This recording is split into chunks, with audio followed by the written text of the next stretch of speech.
బాగుంది. ప్రతి ఒక్కరు చూడండి ఎంత ఫుల్ మీల్స్. బాలయ్య ఫ్యాన్స్ నాలాంటి ఫ్యాన్స్కి ఫుల్ మీల్స్ పెట్టాడు. చాలా బాగుంది. ప్రతి ఒక్కరు చూడండి. Thank you so much. ఈ సినిమా గురించి చెప్పాలంటే ఫస్ట్ మాటలు కావు, బ్లడ్ అనేది వణికిపోతుంది, మొత్తం రగిలిపోతుంది. ప్రతి ఒక్కరు చెప్తున్నాను, ఈ సినిమా ఎవరైనా దేవుడు లేడు అనేవాడు మాత్రం ఈ సినిమా పక్కా చూడాలి. దేవుని మీద నమ్మకం లేనివాడు మాత్రం ఈ సినిమా చూస్తే మాత్రం ఖచ్చితంగా దేవుని నమ్ముతారు. అసలు సనాతన హైందవ ధర్మం అంటే ఏంటి?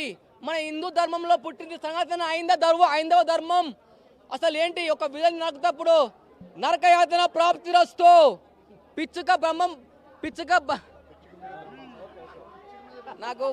నాకు ఆ ఊపులో మాటలంటే నాకు మాటలు రావట్లేదు. నాకు డైలాగ్స్ మర్చిపోయాను. అలా ఉంది. ఆ దేవుడు అనేవాడు ఏంటి, నన్ను ఒక శివుడు రూపంలో చూపించిన ఒక భక్తి, హైభక్తి. అసలు నిజంగా చెప్తున్నా కదా, అందులో ఒక శివుడిని చూసినప్పుడు అసలు మొత్తం నరాలు జివ్వు అంటున్నాయి. కడుపులో ఒక భయం, ఒక భక్తి. అసలు ఈ సినిమా గురించి చెప్పాలంటే అసలు మాటలు రావట్లేదు. ప్రతి ఒక్క హిందువు ఈ సినిమా చూడాలి.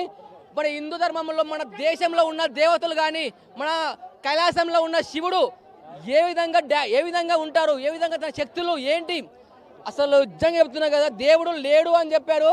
దేవుడు అంటే సినిమా కూడా దేవుడు అంటే ఉన్నది. దేవుడు అంటే ఎవడు, అసలు ఈ దేవుడు అంటే ఏంటి అని చూపించారు. ఇందులో మన జై బాలయ్య గారు మాత్రం అయితే ఒక శివుడు, ఒక శివ తాండవం, ఒక మిరాకిల్.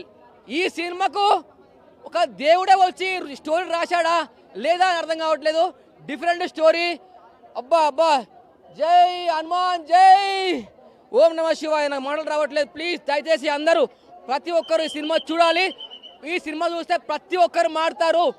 మన హిందూ ధర్మం అనేది కాపాడుతారు. ప్రతి ఒక్క మాటలు కాదు బ్రో, నాకు అసలు మాటలు కాదు, నాకు మాటలు రావట్లేదు.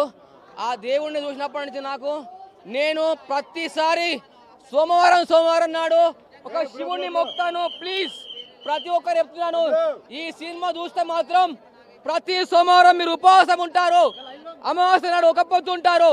ప్లీజ్ దయచేసి ఈ సినిమా చూడండి.